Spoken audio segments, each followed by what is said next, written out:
Hello दोस्तों, कैसे आप सभी। आज मैं आपके बीच में पॉलिटी की बुक लाई हूँ जो कि हमारा लक्ष्मीकांत है। इसे एस्पिरेंट का सबसे फेवरेट बुक माना जाता है और इसमें जो संविधान है उसको बिल फेयर एक्सप्लेनेशन है, बहुत ही बिल फाइन किया गया एक्सप्लेन। और इस बुक को पढ़ने में अगर किसी को समस्या होती है तो वो क्या करे, इंडेक्स में जाए और जो मेन टॉपिक है उसे पेंसिल से हाईलाइट कर ले, और जो उससे भी मेन टॉपिक है जिससे क्वेश्चन बार बार पूछे जाते हैं उसे भी हाईलाइट कर ले। और इसको हमें देखिए मैंने रेड पेन से हाईलाइट कर रखा है और मैं इसको जैसे मूल कर्तव्य है, मूल अधिकार है, ये हमारे लिए सबसे बेस्ट टॉपिक बनते हैं।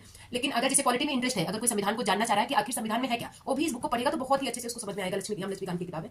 जैसे अगर आप पॉलिटी को सबसे पहली बार पढ़ने जा रहे हैं और आपको पता नहीं है कि आप शुरू कहाँ से करें, तो पॉलिटी को हमेशा उसकी पृष्ठभूमि से शुरुआत करनी चाहिए। जैसे कि उसमें जब आप पृष्ठभूमि में पढ़ते हैं तो कंपनी का शासन, उसके बाद ताज का शासन, उसके बाद टिप्पणी के संदर्भ में जो कंपनी का शासन है वो 1773 से 1858 तक है। उसके बाद ताज का शासन चलता है 1858 से 1947 तक।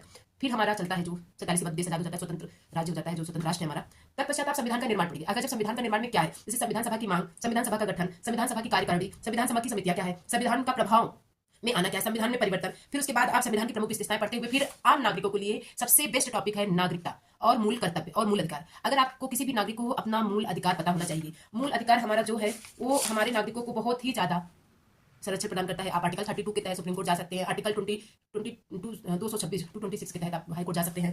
भारत की संविधान जो है उसका जो मेन प्रस्तावना है, अगर आप संविधान को बहुत बखूबी से पढ़ते होंगे तो प्रस्तावना में ही सारी बात कह चुकी गई है, जिसमें न्याय की बात की गई है, जिसमें समता समानता की बात की गई है, जिसमें अवसर की बात की गई है, जिसमें हमारे अखंड भारत की बात की गई है। ये सब हमारे संविधान की प्रस्तावना में ही आपको मिल जाएगा। जो उसके मुख्य मुख्य मेन शब्द है, महत्व, अर्थ है, उसके बारे में आप जान जाएंगे। फिर आपको संघ और उसके राज्य क्षेत्र क्या है, नागरिकता क्या है, आप अगर भारत के नागरिक बनना चाहते हैं तो कैसे बनेंगे या कौन सा आवेदन करना पड़ेगा, अगर आप किसी विदेश में नागरिकता ले लेते हैं तो फिर आपका यहाँ की नागरिकता स्वतः समाप्त हो जाती है। ये सब हमारे इसी संविधान में है। आप जैसे कानून जानना चाहते हैं तो अगर कानून भी आईपीसी हुआ, बीएनएस हुआ, या जो भी हमारी संविधान के तहत जो भी कानून है, जो भी धाराएं हैं, वो संविधान से ही निकले हुए एक पार्ट है। तो आप राष्ट्रपति की शासन शक्ति क्या है या सीएम की शासन शक्ति क्या है, हमारे प्रधानमंत्री, ये सब इसी में मिलता है। आप इस बुक को हमारे समझ से सभी को पढ़ना चाहिए, चाहे वो एस्पिरेंट हो या नॉन एस्पिरेंट हो। तो नागरिकता पढ़िए। मूल अधिकार क्या है हमारा, हमारा नागरिकता क्या है, हमारा मूल कर्तव्य क्या है। हमें अधिकार के साथ साथ हमारा संविधान जो हमारे सुप्रीम कोर्ट जो है, हमारे जो उस समय के संविधान लिखे थे, उन लोगों ने हमें मूल कर्तव्य क्या दिए थे, मूल कर्तव्य में उसकी सूचियां हैं। फिर आप राष्ट्रपति वर्ष पढ़ सकते हैं। तो ये सब मेन टॉपिक है। प्रधानमंत्री पढ़िए, सुप्रीम कोर्ट के सारे कानून पढ़िए। तो ये सबसे आप देखेंगे कि प्रीवियस ईयर में इतने क्वेश्चन आए हुए हैं कि आप उसको सॉल्व कर सकते हैं। निर्वाचन आयोग क्या है, संघ लोक सेवा आयोग क्या है, जिसके माध्यम से हम लोग एस्पिरेंट हैं, हम लोग एग्जाम देते हैं, क्वालिफाई करते हैं। राज्य लोक सेवा आयोग क्या है, जो संघ लोक सेवा आयोग और राज्य लोक सेवा में डिफरेंट क्या है, इसमें बहुत वेल फाइन एक्सप्लेन किया गया है। वित्त आयोग क्या है,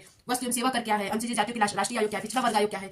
जो अल्पसंख्यक भाषा पे विवाद आए दिन आप देखते हैं होता रहता है, कभी साउथ इंडिया में, कभी नॉर्थ इंडिया में, तो भाषाई विवाद जो है उसके क्या कारण है, इसमें आपको सभी मिल जाएगा। जो आप देखते होंगे पीआईएल दायर हो जाता है। राष्ट्रीय मानव अधिकार क्या है, राज्य मानव अधिकार क्या है, हम आप आरटीआई सुने होंगे, केंद्रीय सूचना आयोग, जो कि हम उसी के माध्यम से सूचना मांग सकते हैं। ये सब पॉलिटी से ही पता चलता है। अगर आपको पॉलिटी में इंटरेस्ट है तो आपको इस बुक को जरूर पढ़नी चाहिए। जो मतदान, जिसे हम सबसे बड़ा अपना अधिकार मानते हैं, उस मतदान का अर्थ क्या है, मतदान हम क्यों करें, उसके बाद हमें क्या लाभ मिलते हैं, क्या हानि होती है, सामाजिक हानि, सामाजिक लाभ क्या है, मतदान हमें क्या अधिकार प्रदान करता है, ये भी हमें पॉलिटी से ही ज्ञात होता है। तो दल बदल परिवर्तन जो नियम है, जो भी संशोधन है, आप पॉलिटी में पढ़ते समय आप ऐसे छोटे छोटे की नोट्स बना सकते हैं। जैसे आप देख सकते हैं संसदीय व्यवस्था पे हमने बनाया हुआ है, और राजनीति पे जो ब्रिटिश भारत के आगमन पे क्या क्या कैसे हुए हैं मैंने उस पर बनाया। जो शिक्षा आयोग है, जो भी जितने भी शिक्षा आयोग अभी तक हुए, तो आप पॉलिटी को पढ़ते समय की नोट्स जरूर बनाइए।